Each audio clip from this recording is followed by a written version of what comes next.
Good morning, Delaware. Welcome to Off the Shelf. We have just me in the studio as your host today. Mark is on the board. What lucky day for us. Me too, man. Me too. Yeah, I know. It's just like, that's the gang. And then our guest today is Luke Bentley. Luke is our assistant branch manager, supervisor of youth services at the Liberty Branch Library. All those words are correct. All of that. Yeah, maybe Wow. not in that order. Thank you. Welcome, Luke. Happy to be here. It's so happy for you to join us on the show today. I think if I can plan my month correctly, we might have like just a whole barrage of Liberty folks coming and joining us on the show for the next 3 weeks because there's some big things happening. There are. Yeah, we're opening a branch. Some would say that, yes. We're working on it. Molly is out today.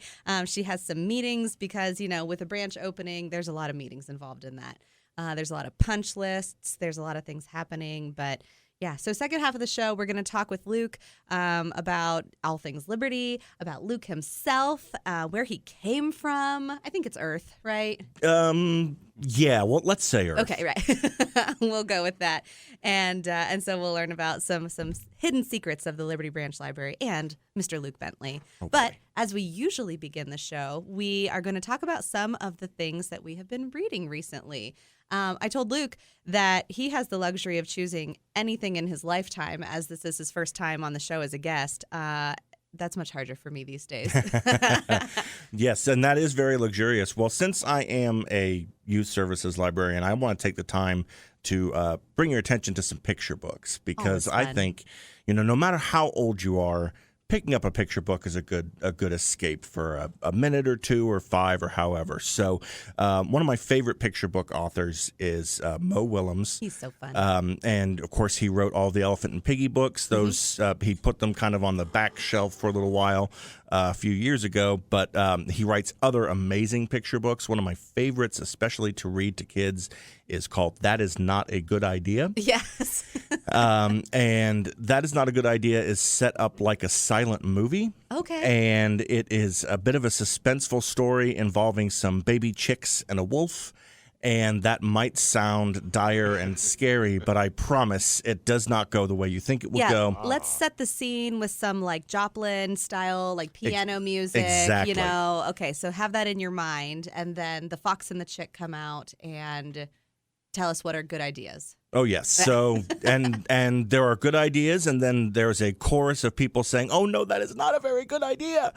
And eventually there is a very not good idea, and it ends with laughter on my end, maybe not on some of the characters' ends. Oh, but no. Hey, Oh, you know what? no. We all have to be introduced to twists and turns sometimes. That's true. And aside from that, let's talk about a classic. Okay. An old picture book. Take me back. So old that I can't quite remember the name of the author, but it's a wonderful book. But I remember that it was written in 1980. And it is The Day Jimmy's Boa Ate the Wash. Oh. And it is about a class of kids who go on a field trip. And by golly, Jimmy decided to bring his pet boa constrictor. And that pet boa constrictor gets into all sorts of exciting accidents on the farm. He's eating laundry. He's not really eating animals. Thank goodness. Stephen Kellogg. Oh, wow. Stephen Thank Kellogg goodness. Yes, is he does the author. pictures. Yeah. Or the illustrator, And yeah. Trinka, maybe Yes. Hakes Noble or Hakes Noble. Yes, Trinka Hakes Noble. And it's one that I read constantly as a child because who doesn't want to have a giant boa constrictor and get into tons of trouble especially when you're on a school field trip? I mean, it's the dream. So those are two that I definitely recommend. I know that we have them available through our system that you can request. So love, and any picture book. Go back to the old ones that you read when you were a kid. Yes. But really, I just say, if you're visiting one of our libraries, you're in one of our children's areas, and you see one with that little new sticker, just grab it and take a peek because you can get a new classic that you can work in with your family. Right. My mom has saved like every book from my childhood, and they are still in my childhood bedroom. And so when we go back and visit, that's where my girls stay now. And so they pick up some of those books that they want to read. And a favorite that was one of my favorites when I was younger that they like too is But No Elephants. I think it's something But No Elephants. There's an old woman, I think her name is Tilly. She lives in a home, and an animal salesperson is trying to like sell off all of his animals before the winter comes. And he drives a hard bargain, and she says, yeah, I'll take the parrot, but not the elephant, and yeah, I'll take the turtle, but not the elephant, and it's getting very cold, and the winter is coming, and he's got to go, and he's still got this elephant left, and the elephant just sits sadly outside the house the whole time. Sad elephant. Yeah, and it does end up a happy ending, but that's one of those like fun old discovery. It is But No Elephant. But No Elephant. Yeah, by Jerry Smith. Jerry Smath, it says. Smath. Smath, S-M-A-T-H. Oh, thank you, Mark.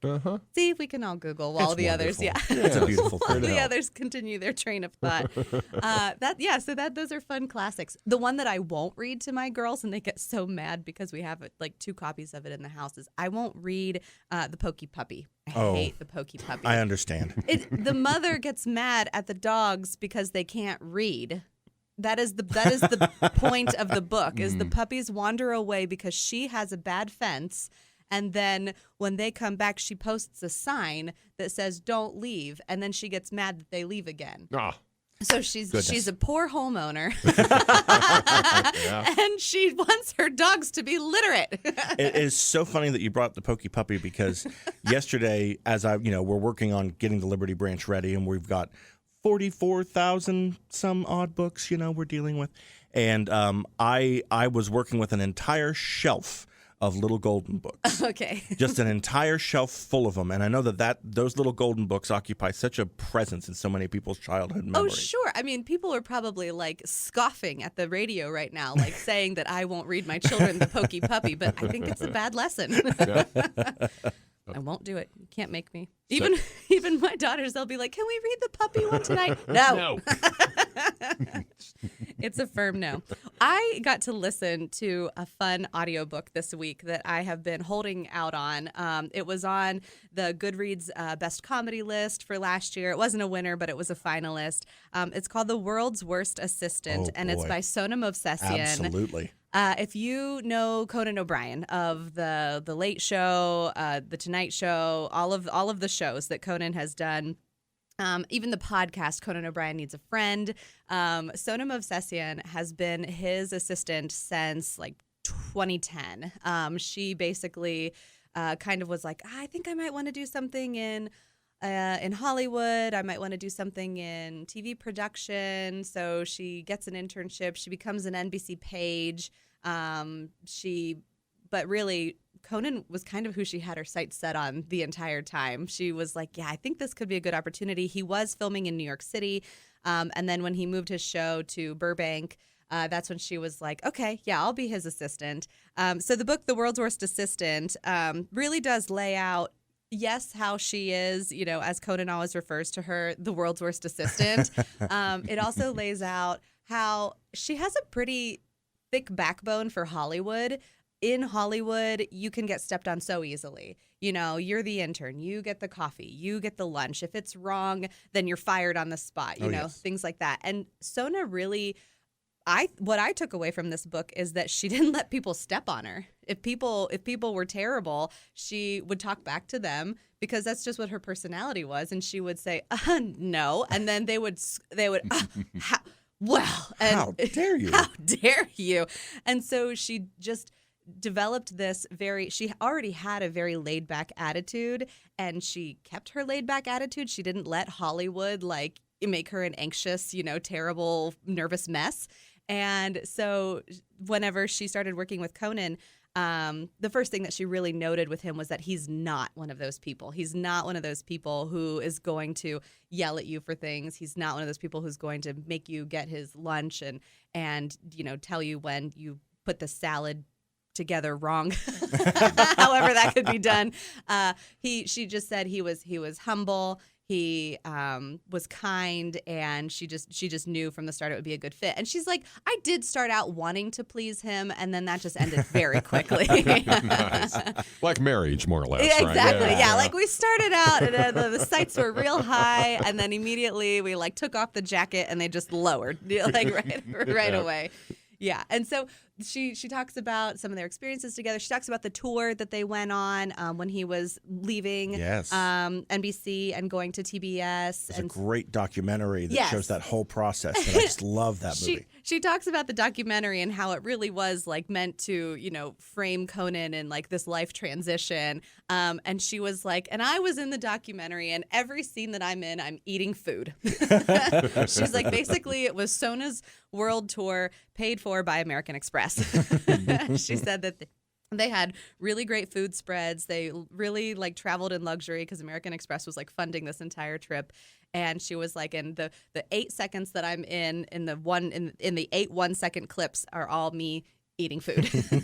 She's like, I did nothing. I don't know why. Even at one point, Conan was like, maybe it's best that you not continue on with this tour.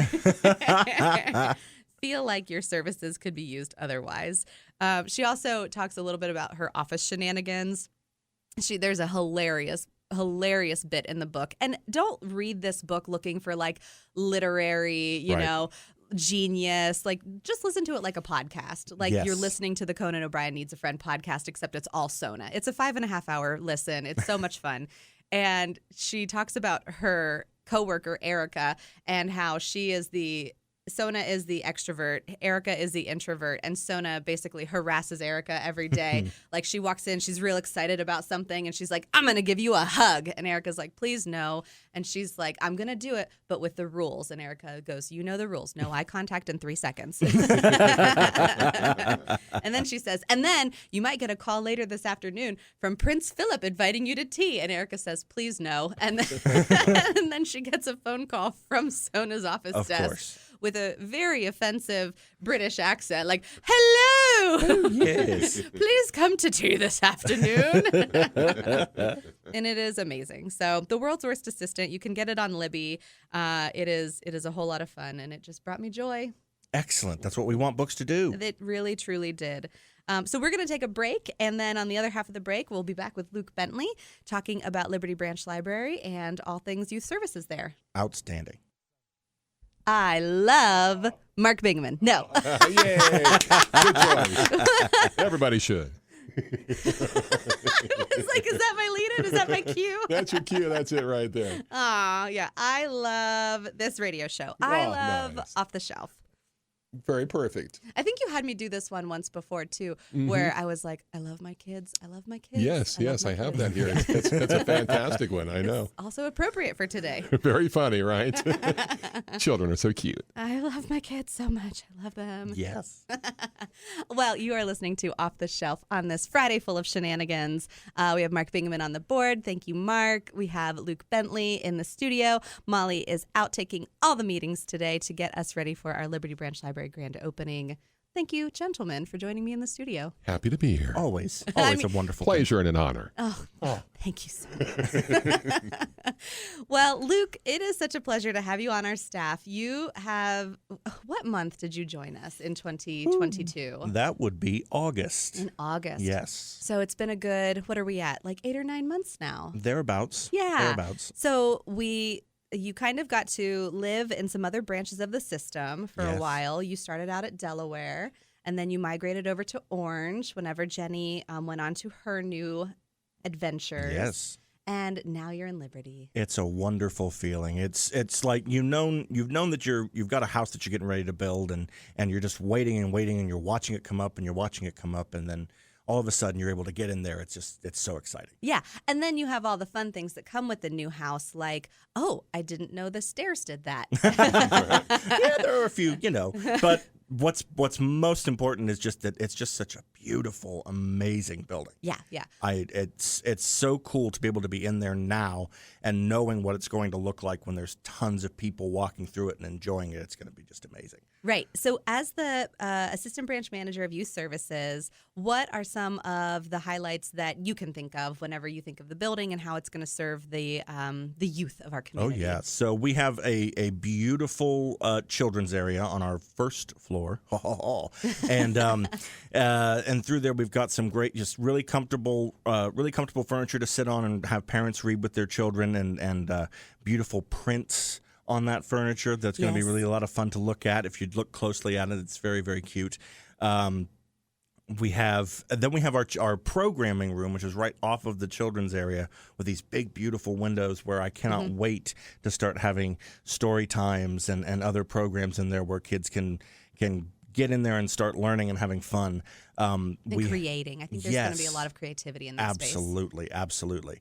And then we also have upstairs, we have our teen room, which is coming together so nicely. And it's going to be a space. It's going to be a really nice space for those teens who, if you want to come and have a nice quiet place to study, you've got that space in the building. But if you want to have a place that you can make your own and be comfortable and be with your friends and find a book, we have a great space in the teen room for that, and I cannot wait to see kids start to use that. Yeah, that's going to be a whole lot of fun. And I think there's a little extra special secret to this branch as well. If you are on the first floor and you exit out the doors, there is a special outdoor space just for our small friends. Yes, there are.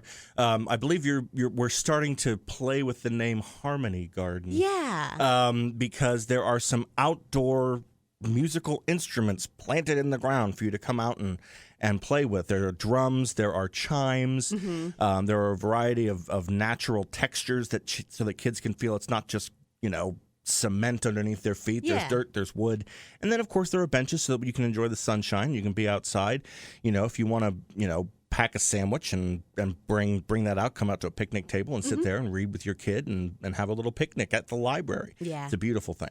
Right, and I really like that space. It's going to be beautiful, especially once spring comes and some of those leaves start to come on that landscape that we've got there in the environment, and so it's just going to feel really cozy. Yes, absolutely. Yeah. So Luke, you are new to the Delaware County District Library System, but not new to libraries in general. What brought you? Well, how have you made your way here? How have I gotten here today?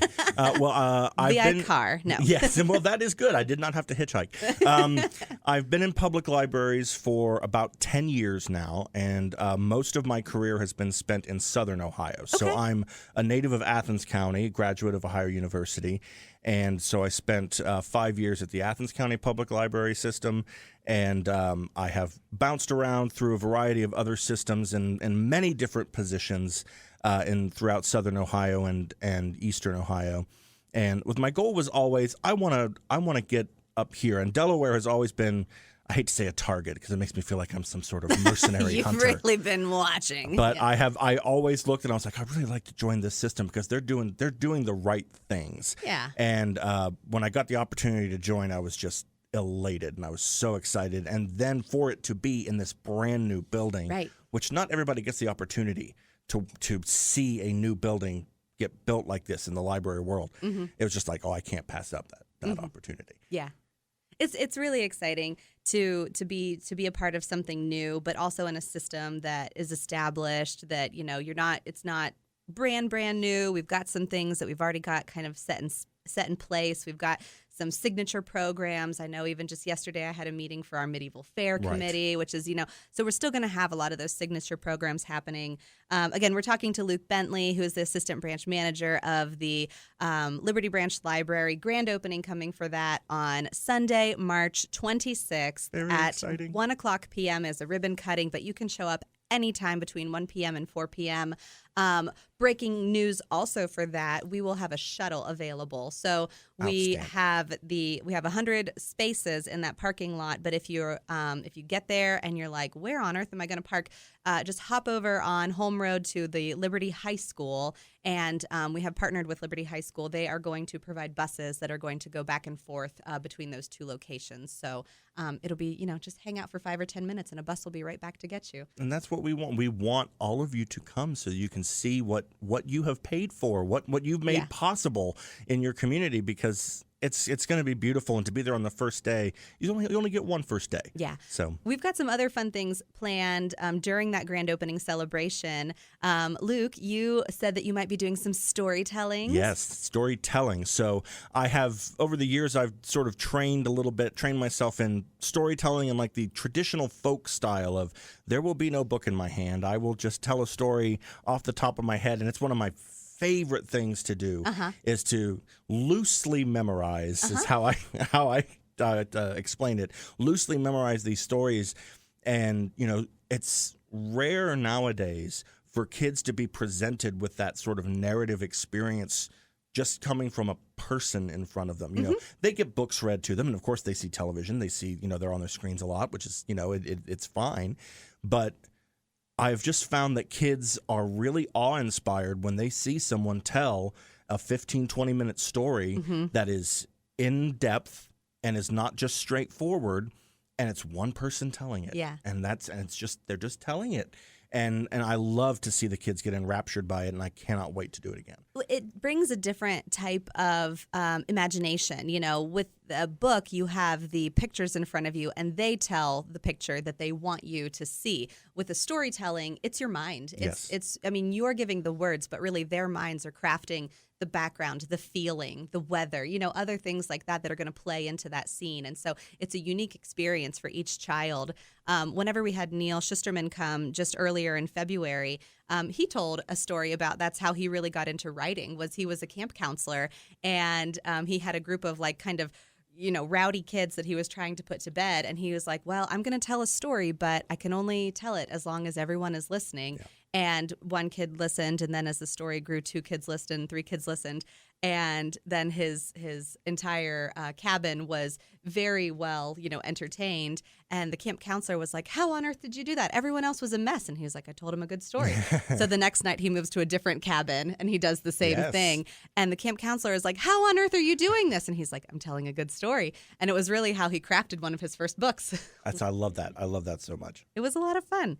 We also we have some other things that we are going to highlight during the grand opening celebration. So we have storytelling on our learning stairs. We're going to feature some alumni from the Olentangy schools playing some instruments. So we're very excited about that.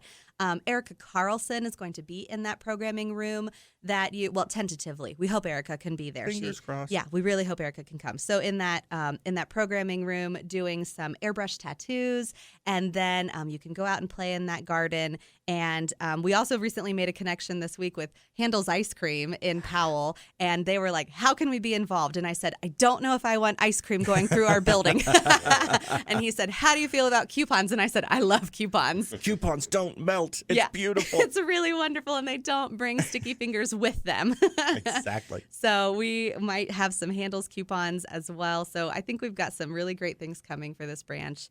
Luke, it's been a pleasure having you on the show. Thank you for having me. We're going to talk about some of the things that we have coming up at the library this week. Hopefully you got your ticket for the Young Writers Workshop tomorrow, Saturday, March 11th, that the Friends are putting on. They have a 10 o'clock and a 1:30 session. It is sold out, but if you have any questions about your ticket or anything like that, give them a call or email Penny. She's in charge. Andy at the Delaware Main Library also is partnering with that. And speaking of our friends, next Friday and Saturday, the 17th and 18th, they are having one of their regular bargain book sales. Woo! They're doing that at the Delaware Main Library. This will be one of their last little shindigs that they do before they move their offices into the Liberty Branch Library, and they host their book sales from their exclusive space in the Liberty Branch Library. But those bargain book sales are so much fun. You can join the Friends and buy a bag and fill the bag as many times as you want for a flat rate, or you can just go and say, I just want this one DVD or this one book, and it'll cost you like $1. It's a really amazing deal. We've got all of our Maker Studio classes coming up on Wednesdays, so don't miss those. One of them is the analog sampler, which is like learning how to make a button, learning how to we have it's a book binder. It's like if you wanted to make a calendar, or if you wanted to make a notebook or something like that, or maybe even like recipe menu cards, And let me say, working with a button maker is so satisfying. Oh, it's really, there's a nice like crunch. Heavy that heavy lever and just click it in, and then you've got this beautiful. It's really very satisfying. I'm gonna try this sometime. I know, like we talk about the Maker Studio and how it has like these like super high tech things, these multi-$100, 3D printers and massive things like that. And then we're over here like, but the button maker, but the button maker is so cool, and the bookbinder is so cool. And I think in that analog sampler, they're also going to maybe do some laminating. Oh my, laminating! Get ready. No, that's very good. You need laminated. You need things laminated. You too need things laminated. Exactly. So register for that analog sampler on Wednesday at 11:30. There are still spots available, and you're gonna have a whole lot of fun. You heard it here first, folks. Mm-hmm. All right. Well, that brings us to the conclusion of our show this week. Next week, join us again as another Liberty friend comes on Off the Shelf with us, and hopefully Molly's back in studio. Hopefully Gage is back in studio. But we always love having you too, Mark. Oh, thank you. Sweet. De nada. Well, that will bring us to the end. Again, thank you, Mark. Thank you, Luke. Thank you. Until next week, we will see you in the stacks.